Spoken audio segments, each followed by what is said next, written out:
नमस्कार, मैं रीता उपाध्याय आपको प्रयागराज से कहानियाँ सुना रही हूँ। आज जो मैं कहानी सुना रही हूँ वह सतयुग की कथा है। भगवान किस तरह अपने भक्त की रक्षा करते हैं, आइए इस संदर्भ में हम कथा का श्रवण करें। सतयुग की कथा है। महर्षि कश्यप की पत्नी दीति के 2 पुत्र उत्पन्न हुए, हिरण्यकशिपु और हिरण्याक्ष। जब वराह भगवान ने हिरण्याक्ष का वध कर डाला, तब भाई के वध से दुखी होकर हिरण्यकशिपु क्रोध से आग बबूला हो गया। श्री विष्णु के प्रति द्वेष की भावना से उसका चित्त अत्यंत उद्विग्न रहने लगा। वह प्रतिक्षण यही सोचा करता था कि किस प्रकार मैं अपने भाई के वध का बदला चुकाऊं। वह श्री हरि के पराक्रम को समझता था, इसलिए उसने तपस्या द्वारा अमृतत्व प्राप्त करने का विचार किया। फिर तो वह दैत्यों और दानवों को पृथ्वी पर अत्याचार करने की आज्ञा देकर तपस्या करने के लिए महेंद्राचल पर चला गया। इंद्रादि देवताओं को जब ज्ञात हुआ कि हिरण्यकशिपु तपस्या के लिए चला गया है, तब उन्होंने अच्छा अवसर देखकर दैत्यों पर चढ़ाई कर दी। दैत्यगण अनाथ होने के कारण भागकर रसातल में चले गए। देवराज इंद्र ने हिरण्यकशिपु के राजमहल में प्रवेश किया। उसकी पत्नी कयाधु उस समय गर्भवती थी। इंद्र के मन में यह विचार जागृत हुआ कि दैत्यों को निर्वीज कर दिया जाए। अतः वे कयाधु को लेकर अमरावती की ओर चल पड़े। कयाधु के हरण की बात देवर्षि नारद को ज्ञात हो गई। वे तुरंत वहां आ पहुंचे और इंद्रादि देवों से बोले, इंद्र, तुम यह क्या कर रहे हो? क्या तुम्हें नहीं ज्ञात है कि इसके गर्भ में भगवान का एक महान भक्त पल रहा है, जिसका नाम है परम भगवत भक्त रत्न प्रहलाद। नारद जी की बात सुनकर देवता बड़े प्रसन्न हुए। उन्होंने सोचा कि आज बड़े अनर्थ से बच गए। तब इंद्र ने कयाधु को छोड़ दिया और वे श्री हरि का स्मरण करते हुए स्वर्ग में चले गए। देवर्षि नारद कयाधु को अपने आश्रम में ले आए और उसे अभय दान देकर वहीं तब तक रहने के लिए कहा जब तक हिरण्यकशिपु तपस्या से न लौटे। नारद जी समय समय पर गर्भस्थ बालक को लक्ष्य करके कयाधु को तत्व ज्ञान का उपदेश देते थे। भगवती कथा तथा भगवान की लीलाओं को सोचती हुई कयाधु प्रसन्न और भाव विभोर रहने लगे। महेंद्राचल पर हिरण्यकशिपु की उग्र तपस्या चल रही। उसके तपोबल के तेज से क्षीण तेज वे सभी देवगण ब्रह्मा जी के पास पहुंचे और उनसे अपना कष्ट बताया।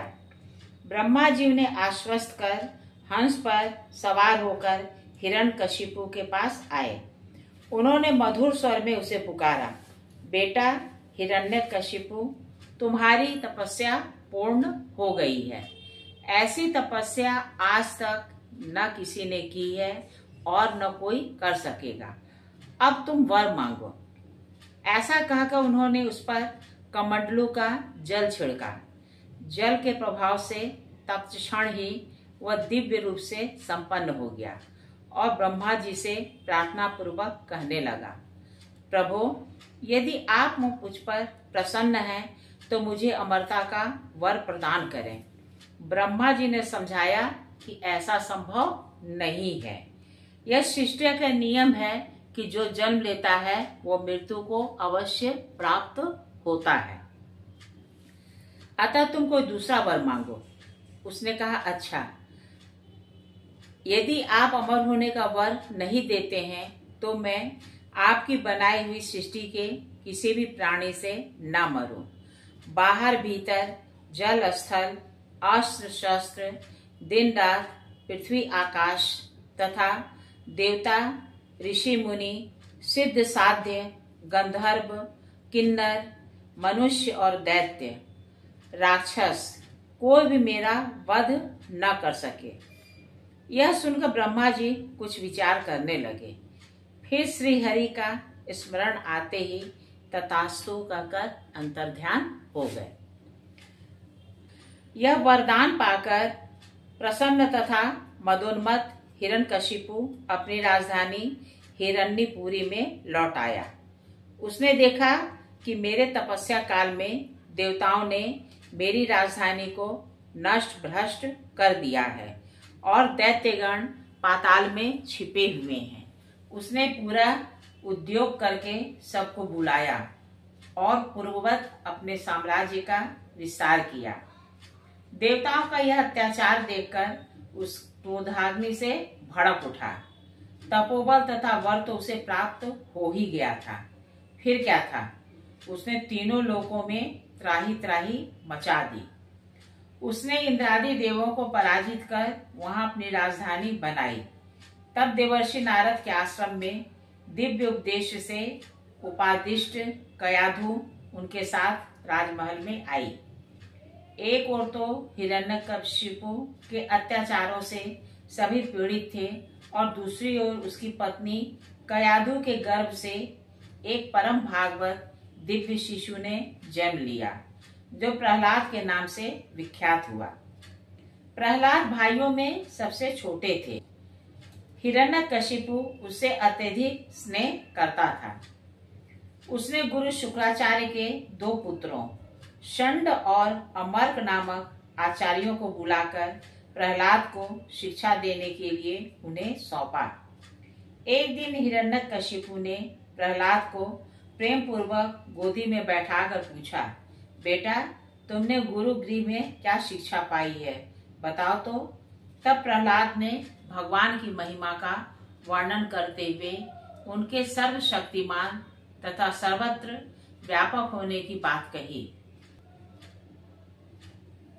हिरण्यकशिपु आग बबूला हो गया। उसने प्रहलाद को गोद से जमीन पर पटक दिया और सचेत करते हुए कहा, फिर कभी उस वैरी का नाम न लेना, नहीं तो मैं तुम्हें मार डालूंगा। किंतु हरिभक्त को किस बात का भय। प्रहलाद न केवल स्वयं नारायण नाम जपते रहते, असुर बालकों को भी हरि नाम का उपदेश देने लगे। हिरण्यकशिपु ने प्रहलाद का वैसा चरित्र देखकर उन्हें बहुत फटकारा। फिर भी न मानने पर उनके वध के लिए सभी उपाय किए। असुरों को उन्हें मारने का आदेश दिया, हाथियों से कुचलवाया, विषधर सर्पों से डसवाया, पहाड़ की चोटी से गिराया, विष पिलाया, समुद्र में डुबवाया, आदि आदि क्या क्या न किया, परंतु सब व्यर्थ ही रहा। यह देखकर हिरण्यकशिपु अत्यंत व्याकुल हो गया। उसके सभी उपाय निष्फल हो गए। एक दिन उसने प्रहलाद से कहा, ए दुष्ट, बता तो सही, तो किसके बल पर मुझे ज्ञान की बातें सिखाता है? तेरा वह ईश्वर कहाँ है? आज देखता हूँ यह तेरी रक्षा कैसे करता है। ऐसा कहकर उसने राज दरबार के एक खंभे से प्रहलाद को कसकर बंधवा दिया और अंत में तलवार हाथ में लेकर कहने लगा, बहुत सुन चुका तेरी बातें कि भगवान सर्वत्र है, सर्वव्यापक है, सर्व समर्थ है, सर्वशक्तिमान है। आज तुझ अधम को मैं मौत के घाट उतारता हूँ।